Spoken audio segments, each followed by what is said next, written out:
Hey everybody, Mr. Bookie Boo here. And first I want to say thank you to all of you for all of your support, all the kind words that you guys have sent me over the last month or so. It's been pretty crazy with this move. It's been overwhelming at times. It's been insane. I mean, as you can imagine, not just with the Lego, but just moving, my whole house. It's been pretty crazy, but I'm finally getting settled in. And so what I wanted to do today is give you guys an overview of the room as it stands right now. So I've gotten quite a bit done. I still have a long way to go and I got a lot of stuff to do, but I have things kind of situated in a way that I feel is pretty cool. And it's also going to address some of the questions because I've gotten a lot of questions and stuff on the room, how things are laid out, what the size of the room, what is the city going to look like? Is the city going to be smaller? Is it going to be bigger? All that good stuff. And so that's what I'm going to try to walk you through the main parts of the room so you can kind of get a feel for how everything is going to eventually look when I'm all finished. So let's take a look. So as you walk in and turn to the left, you're greeted by this little area here. Now my eventual goal, these are all stuff I haven't unpacked yet. The eventual goal is to have a small build table right here so I can actually, instead of like I usually build in my lap during live streams and whatnot, I'll actually be able to build from here and I'll have a nice little table and a work area. That leads over to this area where you can see I've started putting some of my favorite sets up here. And this actually goes pretty high, so I actually have room for even more. And I'm not too happy with like this area right here because there's a lot of, blank space in between there. I almost needed like a second shelf for some of this area. But you can see like Diagon Alley fits perfectly here. You can see I have like my Yavin 4 mock over here. And of course, Black Falcon's Fortress, and then the cantina I felt fit really good in this area. I still want to like add more detail to this. I want to put some tan base plates down and kind of make it a little more of a diorama right in this area. But for now, it's not too bad, right? And then I even have storage underneath here. I have the Simpsons houses under here, and way under there, just peeking out, you can kind of see my Hoth mock, which I still want to work on as well. So kind of got like display in this area here. As far as the fireplace goes and the mantle is actually pretty huge. So you can see from the side here just how big it is. It's not quite, but it's like about 32 studs deep. So it's actually pretty deep. And so what I thought, since the Disney castle is such a monstrosity in terms of height, is that it would look really good above the castle here and it would use some of this vertical space that otherwise would be wasted. And so that's my intention, is to put that there. I just have to reassemble it. And it's a little trickier than normal because I have to actually attach all the wires for the lights and stuff. But Disney Castle is probably going to end up in this area. This might be like just a Disney shelf. I don't know. Hulkbuster's just kind of temporarily there. And then you can see on the other side over here where I'm just storing boxes right now, you can actually see that this area is actually for more display. So I'll be able to do more of this kind of stuff here over on the other side here. Now, when we get over here to the actual city proper, so right now the city basically is only 3 of these IKEA tables. It's going to be larger. So I know that was a big question. Everyone's like, well, the city looks a lot smaller. Well, right now it is. And there's a good reason for that, because as we go this way, so this window covering right here, this was here when I bought it. So this is going to be replaced. I'm going to get a nice plantation shutter, which I don't get much sun here, which is really fortunate, but I do get a little bit of late afternoon sun.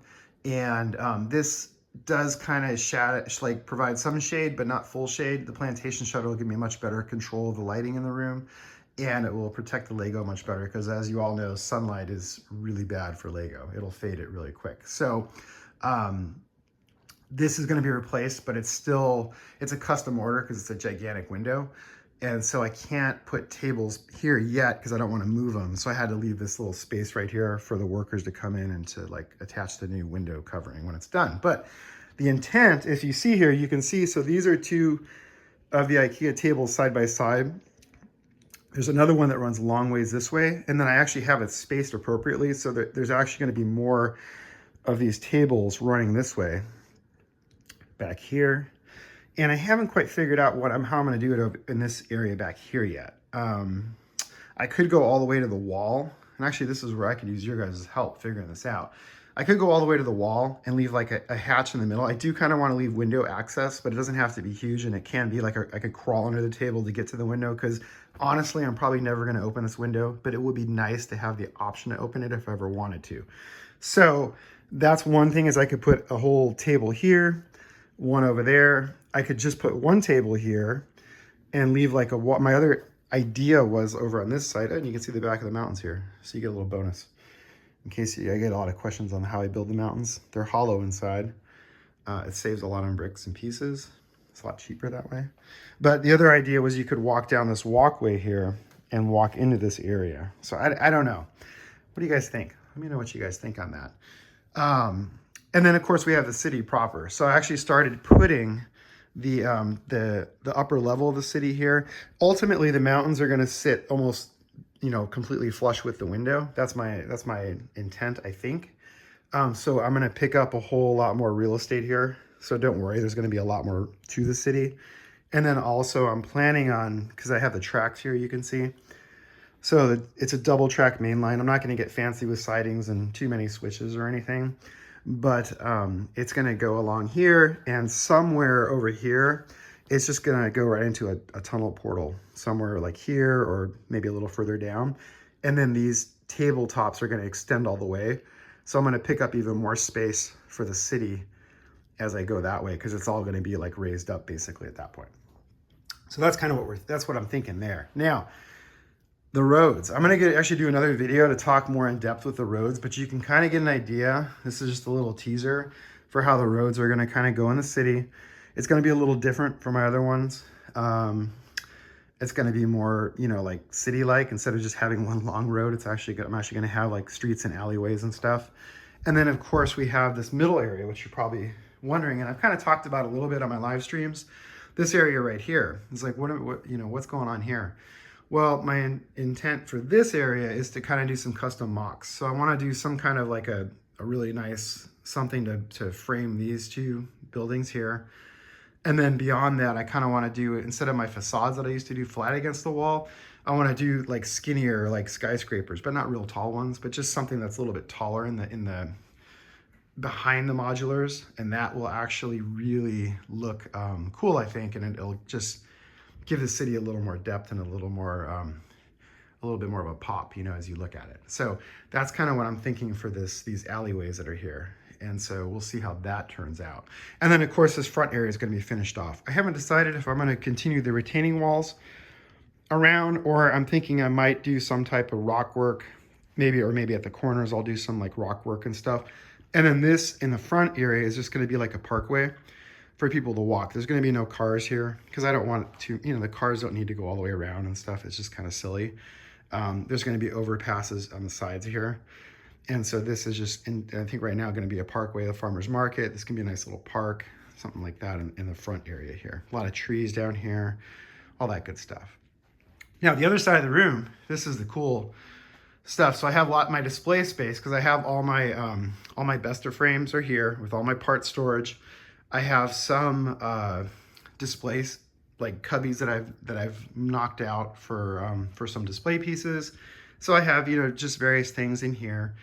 And then of course we have the top space all along here. So I have a really large oversized sets, the amusement park sets, the Falcon and the pirate ships for now, which I think look good in this area. I'm pretty happy with it. I think it's good. And then what I would like to do long-term, since as you can see, the ceilings in this room are ginormous. Look at this. Is I can actually get the single Besta frames, like the ones that are like about that size, and I can actually put them over the top here above these frames, and I can actually pick up even more display space. So I can have those, and I can put more like sets and things up above here. And then even if I leave a little bit of a gap between the top of the frame and then the top of the ceiling there, I can actually even put some sets on top of that. So I can pick up a whole lot of display space by doing that. So that's kind of where it's at right now. Other than that, I have a chair, which I'm really excited about. I have my new rug. This is a Ruggable. It's a Star Wars themed rug, which I love. It's really soft. One thing I didn't realize in this room with these stone floors that I have, it's really hard on my feet when I'm building, because I've never had stone floors before. And so little things you pick up. So this rug, I've been trying to build in this area as much as I can, and it really helps with the cushioning on my feet. One other thing I discovered recently is these Linmon tabletops, for some reason I thought, and maybe it was because my layout was around the walls, that these were 3 base plates deep. Well, it turns out they're not exactly 3 base plates deep. They're about 2 studs over. So I got to fix that over here in order to get these to all line up. So this piece is temporarily here. I'm gonna have to cut a base plate and then adjust the track to get it all to fit. But hopefully we'll get some trains running real soon. Yeah. And so that's the Lego room. What do you guys think? What do you think about my idea back here? This is where I really need help, is this area back here with the tables. I think this one table definitely is going to go right here for sure. And then I'm not sure how to handle this over here. If I put another one on the other side with like a hole in the middle to get to the window, or if I do something else, I don't know. I mean, I have a little bit of room. I could go extend this way a little bit. The problem though becomes the width between. I don't want to make it too close because I do want to, be able to get in here and work. And I have to find a place for the Death Star, which I have no idea where to put that. So if you have ideas on that, let me know too. Because I do have some oversized sets that I haven't quite figured out because they're too big to fit on the shelf in here. They're too big for the mantle, I think. So I don't know, we'll have to see. But that's where we're at. So I hope you enjoyed this tour. I'm going to keep working in here and keep modifying and keep improving things. So as I go, I'll be sharing more updates with you guys. I'm going to do a more detailed city update, and I'm going to talk about these roads really soon because I've actually come up with a modular way to do these roads that I think is better than my original way I came up with to make it all kind of fit and work in the city. So thank you for watching, and we will be back real soon with some more updates.